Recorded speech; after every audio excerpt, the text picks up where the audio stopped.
శంకర్పల్లి నుంచి భారీ ఎత్తున బీఆర్ఎస్‌లోకి చేరికలు జరుగుతా ఉన్నాయి. ఏం చెప్తారు దాని గురించి? రాబోయే స్థానిక ఎలక్షన్లో పెద్ద ఎత్తున మేము గెలుపొందుతాం. ఎందుకంటే 10 ఏళ్లలో కేసీఆర్ చేసిన కేసీఆర్ కావాలని పబ్లిక్ కోరుకుంటున్నారు. నేను మండల్ ప్రెసిడెంట్ వచ్చిన తర్వాత అందరినీ కూడా బీజేపీ కాంగ్రెస్ క్లీన్ చేసి అందరూ కూడా పార్టీలో ఆహ్వానించి పలుకుతాం. ఎన్ని సంవత్సరాల నుంచి మీరు బీఆర్ఎస్ పార్టీలో? బీఆర్ఎస్ పార్టీలో మేము 5 ఏళ్ళ నుంచి ఉన్నాం, 5 ఇయర్స్ నుంచి. కొట్లాడుతా ఉన్నారు. ఏంది చేవెళ్ళ కాన్ఫరెన్స్‌లో ఎమ్మెల్యే బీఆర్ఎస్ నుంచి కాంగ్రెస్‌లో పోయిండు. బీఆర్ఎస్‌లో గెలిచినటువంటి ఎమ్మెల్యే అభివృద్ధి కోసం అంటున్నారు, ఇంకోటి అంటున్నారు. సో ఏంది అసలు? అధికారం ఎక్కడ ఉంటే అక్కడ పోయే ఎమ్మెల్యే అయినా, ఎందుకంటే ఆయనకు అధికారమే కావాలి తప్ప ప్రజల పాలనకు ఆయనకు అవసరం లేదు. ప్రజల సంక్షేమం గురించి ఎప్పుడు కూడా ఆయన పాటుపడాడు. ఓన్లీ ఎక్కడ అధికారం ఉంటే అటు పోతాడు.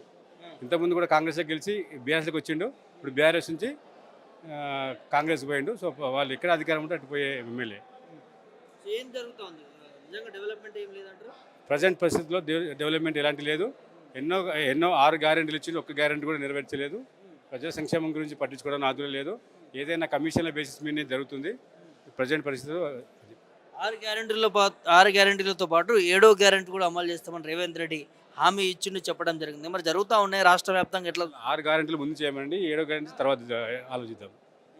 6 గ్యారెంటీలే ముందు అమలు లేదు. ఒక బస్సు ఫ్రీ ప్రయాణం తప్ప ఇంకా మిగతా ఏ గ్యారెంటీ కూడా అమలు చేయడం లేదు. ఏ గ్యారెంటీ కూడా రావట్లేదు. మరి గొప్పగా చెప్పుకుంటారు కదా ప్రజాపాలన, ఇందిరమ్మ రాజ్యం. అది తెలుస్తుంది. ఇప్పుడు ఎలక్షన్ పెట్టామనండి, ఆ పాలన ఏంది అనేది పబ్లిక్ ఎంత ఇవ్వాల్సి ఉన్నదని ఇప్పుడు ఎలక్షన్ ద్వారా తెలుస్తుంది. బై ఎలక్షన్ వస్తే తెలుస్తుంది వాళ్ళకి. బై ఎలక్షన్ రాదని వాళ్ళు కోర్టుకు పోతూ ఉన్నారు. అలాంటి వాళ్ళు కోర్టుకు పోకుండా ఉండమనండి.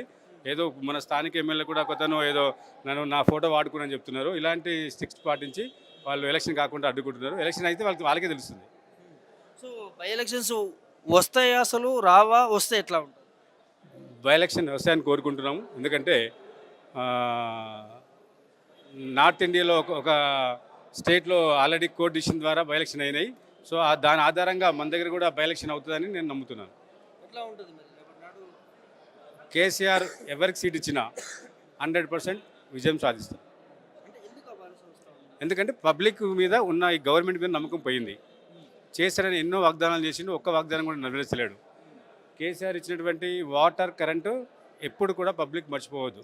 ఎందుకంటే నేను ఇంతకుముందు వేరే పార్టీలో ఉన్నప్పుడు కూడా ఎన్ని బోర్లు వేసిన మా మండలంలో బిందెలు పట్టుకొని పోయేవాళ్ళు. కానీ 10 ఏళ్లలో ఒక్క ఆడపడుచు కూడా బిందె పట్టుకొని బయటికి రాలేదు. వానాకాలం ఉందా, వర్షాకాలం లేకుండా ఏ కాలంలో కూడా బిందె పట్టుకొని బయటికి రాకుండా వాటర్ ఇచ్చిన ఘనత కేసీఆర్ కాదు. అలాగే కరెంటు కూడా ఇంతకుముందు వ్యవసాయదారుడు బావులకి కరెంటు షా ఎప్పుడు వస్తుందో తెలియదు. ఇప్పుడు 24 hours కరెంట్ వస్తుంది. దీనివల్లనే మన డెవలప్మెంట్ అనేది పెరుగుతుంది. ఇప్పుడు పరిస్థితి అది కరువు వస్తుంది, నీళ్ళు రావట్లేదు. మరి అది వాళ్ళ పాలనకు నిదర్శనం. ముందు చూపు అనేది లేదు. ముందు చూపుతో పనిచేయాలి. ఎక్కడ వాటర్ స్టోర్ చేయాలి, ఎక్కడ ఏం చేయాలి, ఎక్కడ ఏం చేస్తారనేదే. మరి 5 ఏళ్ళలో కాదు ఇప్పుడు ఎందుకు కరువు వస్తుంది? మేము మళ్ళీ గండిపేటలో వాటర్ ఇంత కూడా వాడలేదు. గండిపేటలో వాటర్ ఉంటుకుంటే కూడా మేము సిటీలో కానీ రూరల్ ప్రాంతాల్లో కూడా మేము ఎక్కడ కూడా వాటర్కి ఇబ్బంది పెట్టలేదు. ఒక ఆడపడుచు కూడా బిందె పట్టుకొని మాకు వాటర్ లేదనే కాన్సెప్ట్ లేకుండా పనిచేసాం.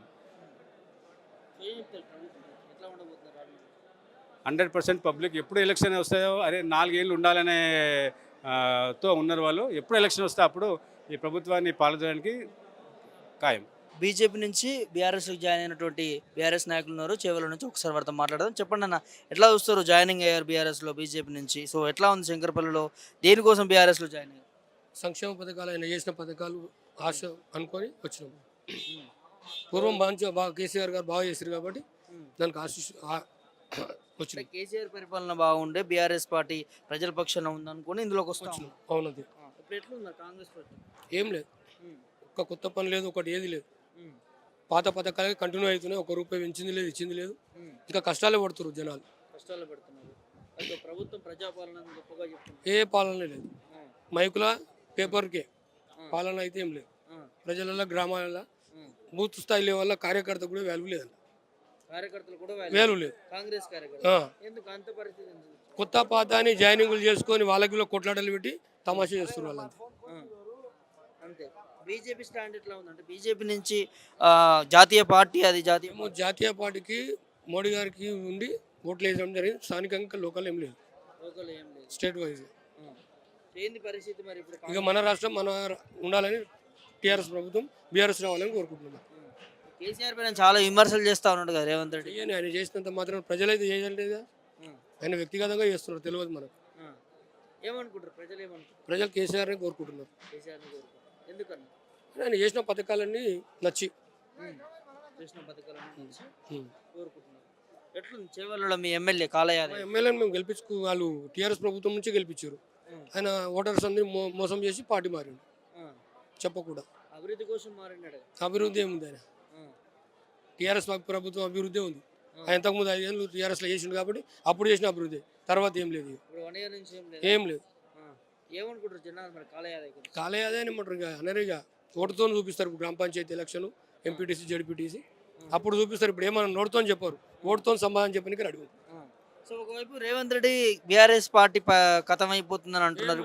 మీరేమో ఈరోజు చూస్తున్నారు కదా, ఒక మండలం నుంచి 1000 మంది వచ్చారు జాయినింగ్. ఒక స్థానిక ఎంపీపీ, ఒక మండలం ఎంపీపీకి అంటే ఎంత అభిమానం ఉంటే బీఆర్ఎస్ పార్టీకి ఆకర్షిస్తున్నారని తెలియదు. మరి ఎట్లా చూడవచ్చు రానున్న ఎన్నికలు? ఒకవైపు బై ఎలక్షన్స్ వస్తాయి అంటున్నారు, ఇంకోవైపు ఎలక్షన్ వచ్చినా, స్థానిక సంస్థల ఎలక్షన్ వచ్చినా బీఆర్ఎస్ గెలవడం ఖాయం.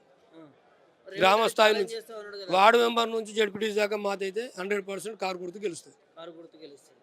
సో ఎట్లా ఎట్లా చెప్పగలుగుతున్నారు? అరే ఇప్పటిదాకా ప్రతి అన్నం మెతుకు మీద కేసీఆర్ పేరు ఉంది మా దగ్గర. ఇప్పటివరకు ఆయనదే నడుస్తుంది. ఇంకా ఆయన ఇచ్చిన మూలాల మీదే నడుస్తుంది. ఇంకా కొత్త ఏం లేదు. రేవంత్ రెడ్డి కొత్తగా వచ్చి చేసింది ఏమీ లేదు.